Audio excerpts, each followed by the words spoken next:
Hello guys, welcome to my channel education unplug with Prasoon.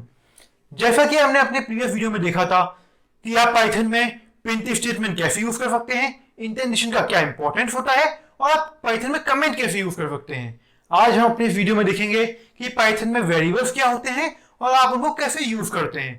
So before starting the video please like this video, और अभी तक यदि आपने मेरे चैनल को सब्सक्राइब नहीं किया है सो जाके मेरे चैनल को सब्सक्राइब कीजिए और बेल आइकन को दबाइए, इससे आप मेरे चैनल का कोई भी वीडियो मिस ना कर पाए। हमारे इस वीडियो का एजेंडा होगा, सबसे पहले हम देखेंगे कि वेरिएबल क्या होते हैं, आप वेरिएबल कैसे क्रिएट करते हैं और वेरिएबल के अंदर वैल्यू कैसे असाइन करते हैं। हम उसके बाद देखेंगे कि आप वेरिएबल्स को नाम कैसे देते हैं, और हम उसके बाद डिस्कस करेंगे कि हमारे पास कितने टाइप के असाइनमेंट्स होते हैं वेरिएबल में। एंड हम उसके बाद देखेंगे कि कंकैटिनेशन ऑफ वेरिएबल क्या होता है। After that we will discuss what are local variables and global variables, और हम लास्ट में सबसे इंपॉर्टेंट चीज देखेंगे कि ग्लोबल कीवर्ड क्या होता है। So let's start with Python variable.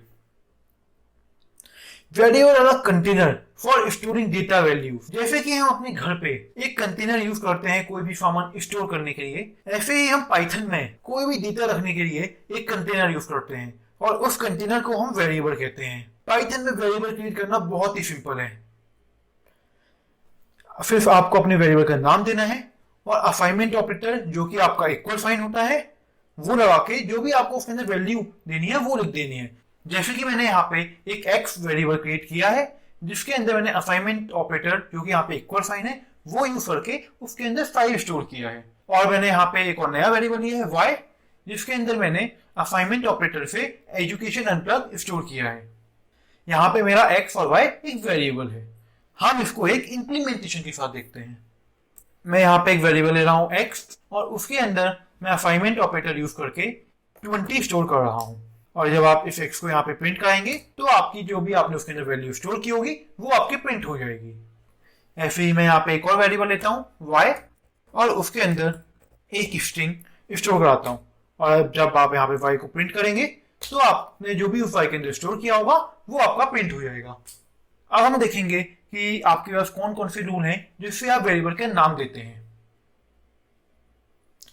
आप वेरिएबल का नाम देने के लिए लोअर केस लेटर यूज कर सकते हैं, अपर केस लेटर यूज कर सकते हैं, आप लोअर केस और अपर केस का कॉम्बिनेशन भी यूज कर सकते हैं, आप अपने नाम में अंडरस्कोर भी यूज कर सकते हैं, और आप अपने नाम में न्यूमेरिकल वैल्यूज भी यूज कर सकते हैं। पर आपको यहाँ पे एक चीज याद रखनी है, कभी भी आपका वेरिएबल का नाम न्यूमेरिक वैल्यू से स्टार्ट नहीं होगा और आपके नाम में कभी भी हाइफन और स्पेस यूज नहीं होगा। अब हम देखेंगे कि पाइथन में हमारे पास वेरिएबल के अंदर वैल्यू असाइन करने के लिए कितने टाइप के असाइनमेंट्स होते हैं।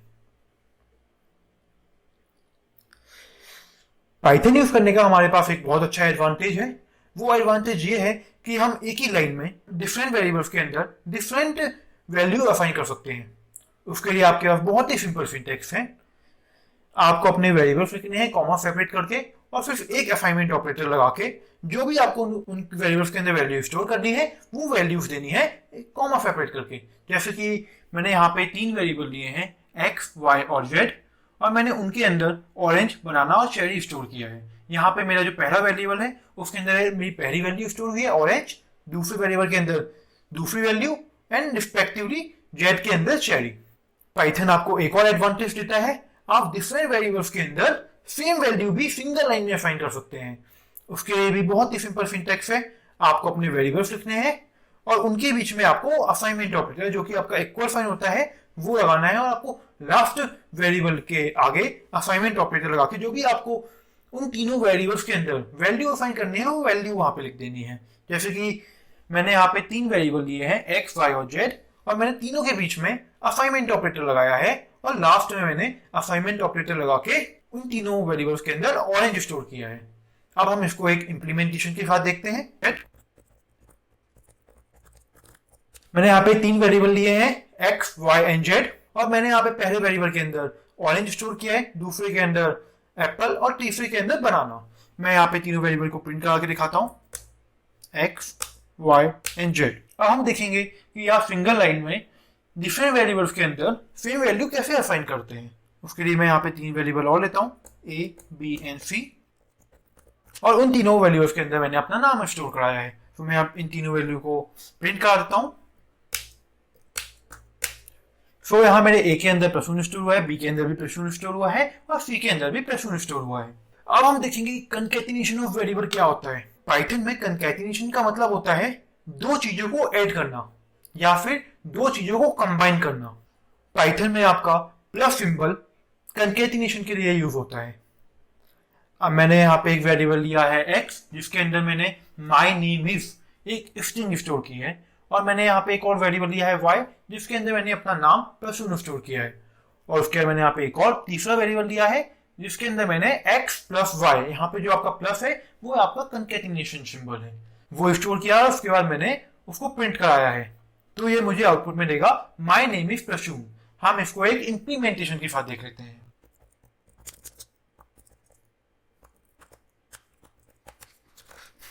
मैंने यहाँ पे, जैसे कि अभी हमने एग्जांपल में डिस्कस किया था, मैंने वही एग्जांपल यहाँ पे लिया है। अब मैं यहाँ पे जेट को प्रिंट कराता हूँ। सो अब मेरा यहाँ पे आउटपुट आ चुका है माई नेम इज +1। आप, ये जरूरी नहीं है कि आप किसी वेरिएबल के अंदर ही इस वैल्यू को स्टोर करें, आप बिना वेरिएबल के अंदर स्टोर किए भी कंकैटिनेशन ऑपरेशन परफॉर्म कर सकते हैं। मैं यहाँ पे जैसे आप देख सकते हैं x + y प्रिंट स्टेटमेंट के अंदर लिख रहा हूँ, तो भी मेरा सेम ही आउटपुट आया है। पर आपको यहाँ पे एक चीज रिमेंबर करनी है, जो आपका ये कंकैटिनेशन सिंबल होता है प्लस, वो सिर्फ आपके स्ट्रिंग को ही कंबाइन करता है। यदि आप ये प्लस सिंबल, जो कि आपका कंकैटिनेशन सिंबल होता है, ये आप न्यूमेरिक वैल्यू के साथ यूज करेंगे तो ये आपका सिंपली सम प्रिंट कर देगा। एक आपको एग्जांपल देता हूँ। मैंने यहाँ पे एक वेरिएबल लिया है जिसके अंदर मैंने 7 + 13 स्टोर किया है, और अब मैं इस ए को यहाँ पे प्रिंट करता हूँ। सो यहाँ पे मेरा कंकैटिनेट नहीं हुआ है, यहाँ पे मेरा सिंपल एडिशन हुआ है। अब हम देखेंगे कि लोकल वेरिएबल क्या होते हैं। Variable that is defined in a block is available in that block only. It is not accessible outside that block. हम लोकल वेरिएबल समझने के लिए एक एग्जांपल लेते हैं। हम में से बहुत लोगों के दो नाम होते हैं। एक हमारा होता है प्रोफेशनल नाम, जिसको हर कोई जानता है, और एक होता है हमारा पेट नेम, जिसको फिर हमारे घर वाले, हमारे भाई बहन और हमारे रिलेटिव ही जानते हैं। उसके अलावा कोई भी नहीं जानता। तो जो हमारा ये पेट नेम होता है ना, वो फिर हमारे घर में ही यूज होता है, घर के बाहर यूज नहीं होता। ऐसे ही हम, ये लोकल वेरिएबल हमारा पाइथन का एक पेट नेम है, ये सिर्फ किसी ब्लॉक के अंदर ही यूज होगा, उस ब्लॉक के बाहर यूज नहीं होगा। जैसे कि यहाँ पे मैंने एक एग्जांपल लिया है, मैंने यहाँ पे एक फंक्शन डिफाइन किया है। हम फंक्शन अपने फर्दर वीडियोस में डिस्कस करेंगे। एक वेरिएबल डिक्लेयर किया है यूजर, और उस यूजर के अंदर मैंने जॉन स्टोर किया है। जो यहाँ पे जॉन है वो मेरा पेट नेम है। इसका मतलब ये हुआ, इस फंक्शन के अंदर ही बस मैं जॉन को यूज कर सकता हूं।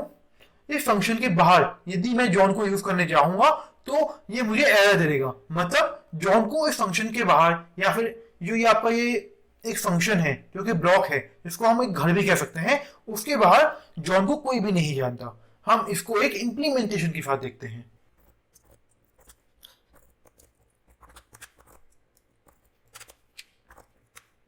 तो यहाँ पे मैंने सेम कोड लिखा है। अब मैं इसको कंपाइल करता हूँ। तो मेरे आउटपुट में जॉन प्रिंट हो चुका है। यदि मैं इस वेरिएबल यूजर को इस फंक्शन के बाहर यूज करने का ट्राई करूंगा, ये तो मुझे एरर दे देगा, क्योंकि वो मैंने सिर्फ उस फंक्शन के अंदर यूज किया है। मैं आपको इसका इम्प्लीमेंटेशन दिखाता हूँ। तो आप यहाँ पे मेरे आउटपुट में देख सकते हैं, मुझे एरर आया है, name user is not defined in line 6। यहाँ जो लाइन 6 में मैंने ये यूजर लिखा है, डिफाइन नहीं है, पर मैंने तो इस फंक्शन के अंदर यहाँ पे डिफाइन किया है। यहाँ पे जो आपका यूजर है, ये आपका पेट नेम है, मतलब लोकल वेरिएबल है। अब हम देखेंगे कि ग्लोबल वेरिएबल क्या होता है। अभी जो हमने अपना पिछला एग्जांपल लिया था, जिसमें हमने देखा था कि यदि आपके दो नाम हैं, एक प्रोफेशनल नाम और एक आपका पेट नेम, तो पेट नेम आपका लोकल वेरिएबल होता है। और जो आपका ये प्रोफेशनल नाम होता है, इसको हर कोई जानता है। आपके पेरेंट्स भी जानते हैं, और आपके दोस्त लोग भी जानते हैं, और आपकी पूरी सोसाइटी भी इसे उस नाम से आपको जानती है। हम उस नाम को ग्लोबल वेरिएबल कहते हैं। So variable that are created outside of a block are known as global variable. Global variable can be used by everyone, both inside of function and outside a function. मैंने यहाँ पे एक x variable लिया है, उसके अंदर मैंने education unplug store किया है। उसके बाद जो ये मेरा x है, ये मेरा ग्लोबल वेरिएबल है। मतलब इस वेरिएबल को मैं किसी भी फंक्शन के अंदर भी यूज कर सकता हूँ और किसी भी फंक्शन के बाहर भी यूज कर सकता हूँ। तो मैंने यहाँ पे एक वेरिएबल लिया है x, जिसके अंदर मैंने एजुकेशन अनप्लग स्टोर किया है। जो यहाँ पे मेरा ये x वेरिएबल है, ये मेरा ग्लोबल वेरिएबल है। इसको मैं किसी भी फंक्शन के अंदर या किसी भी ब्लॉक के अंदर यूज कर सकता हूँ और किसी भी ब्लॉक के बाहर भी यूज कर सकता हूँ। हम इसको एक इंप्लीमेंटेशन के साथ देखते हैं।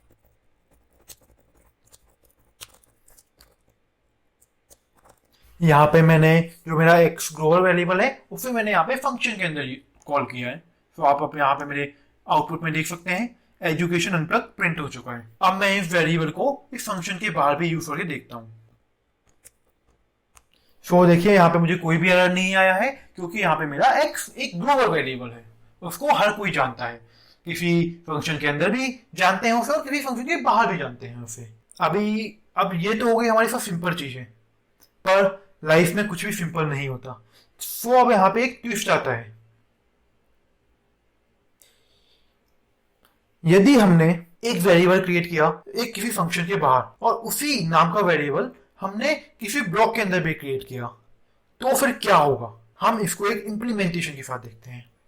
मैं यहाँ पे एक वेरिएबल लेता हूँ x, जिसके अंदर मैं हेलो स्टोर कराता हूँ और उसके अंदर मैं एक फंक्शन बनाता हूँ फन। उसके अंदर मैं सेम नाम का वेरिएबल लेता हूँ x और उसके अंदर मैं बाय स्टोर कराता हूँ।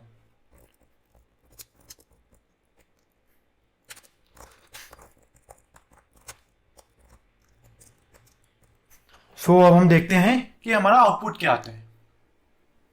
सो मेरे आउटपुट में आया है जो block inside the block x equal to bye and outside the block x equal to hello.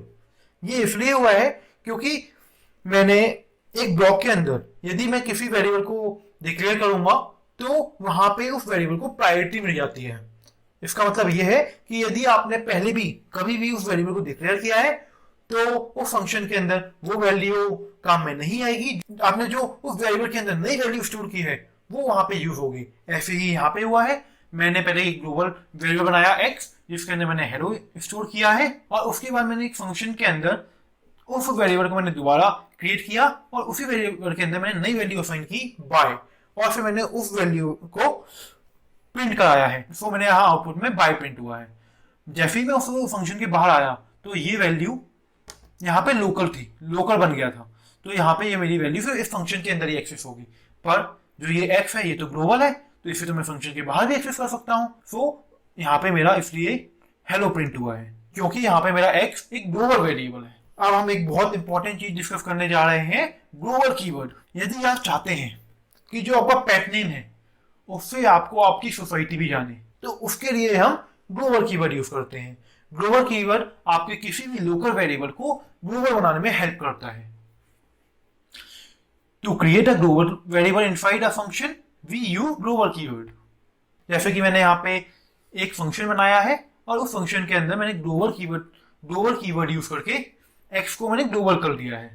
अब यहाँ पे जो मेरा ये x था ये ग्लोबल बन चुका है। अब मैं इसको इस फंक्शन के बाहर भी यूज कर सकता हूँ। हम इसको एक इंप्लीमेंटेशन के साथ देखते हैं।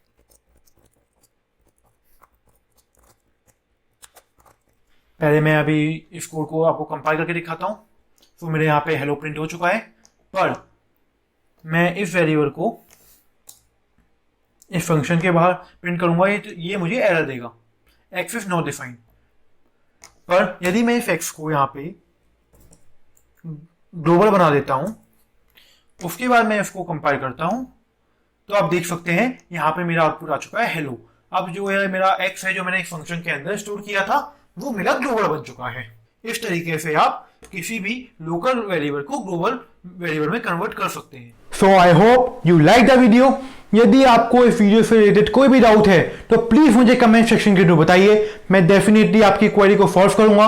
और मैंने इस वीडियो के साथ भी एक लिंक दिया है, आप वहां पे जाके जो हमने आज पढ़ा उससे रिलेटेड प्रैक्टिस प्रॉब्लम्स डाउनलोड कर सकते हैं। मैं अपने नेक्स्ट वीडियो में हर बार की तरह उन प्रैक्टिस प्रॉब्लम्स को डिस्कस करूंगा डिटेल में। So before living please like this video. यदि आपने अभी तक मेरे चैनल को सब्सक्राइब नहीं किया है तो जाके मेरे चैनल को सब्सक्राइब कीजिए।